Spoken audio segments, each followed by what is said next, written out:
Welcome to Gyan Setu.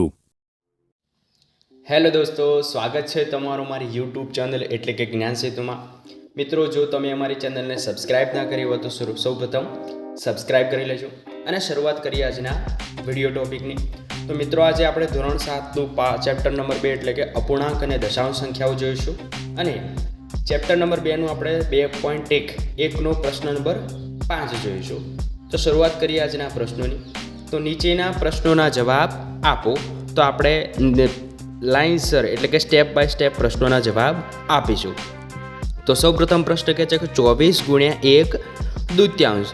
તો આપણે સૌપ્રથમ જાણીએ છીએ કે સૌપ્રથમ આપણે શું કરીશું, તો કંઈ ના હોય તો 24ના છેદમાં આપણે 1 મૂકીશું અને ગુણ્યા 1 દૂત્યાંશ કરીશું.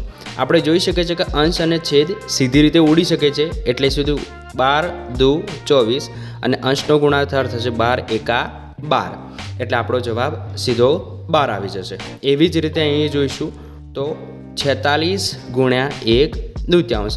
અહીં પણ આપણે જોઈ શકીએ છીએ કે સીધો 46ને ઉડી શકે છે, એટલે કે 23 દુ 46, એટલે જવાબ આપણે આવશે 23 આવશે. એવી જ રીતે જોઈશું પ્રશ્ન નંબર 3 એટલે કે 16 × 3 ચતુર્થાંશ.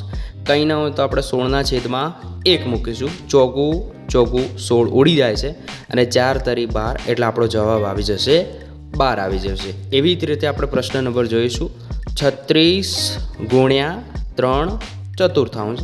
કંઈ ન હોય તો 36ના છેદમાં આપણે 1 મૂકીશું અને આપણે ઉડાડી શકો 4 9 36 અને 9 તરી અંશનો ગુણાકાર થશે. કેટલો થશે? 9 તરી 27 થશે.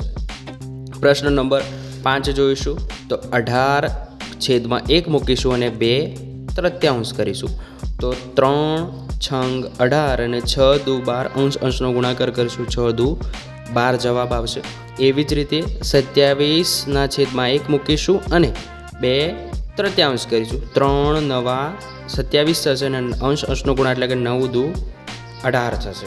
એવી જ રીતે પ્રશ્ન નંબર 7 જોઈશું એટલે કે છે કે 20ના છેદમાં 1 અને 4 પંચમાંશ મૂકીશું. 5 ચોગા 20 અંશનો ગુણાકાર એટલે કે 4 16 જવાબ આવશે. સેમ એ રીતે પ્રશ્ન નંબર 8 જોઈશું તો કંઈ ના તો 35ના છેદમાં 1 અને 4 પંચમાંશ જોઈશું. 5 7 35 અને અંશનો ગુણાકાર એટલે કે 7 ચોગા 28. તો આ સોલ્યુશન હતું પ્રશ્ન નંબર 5નું.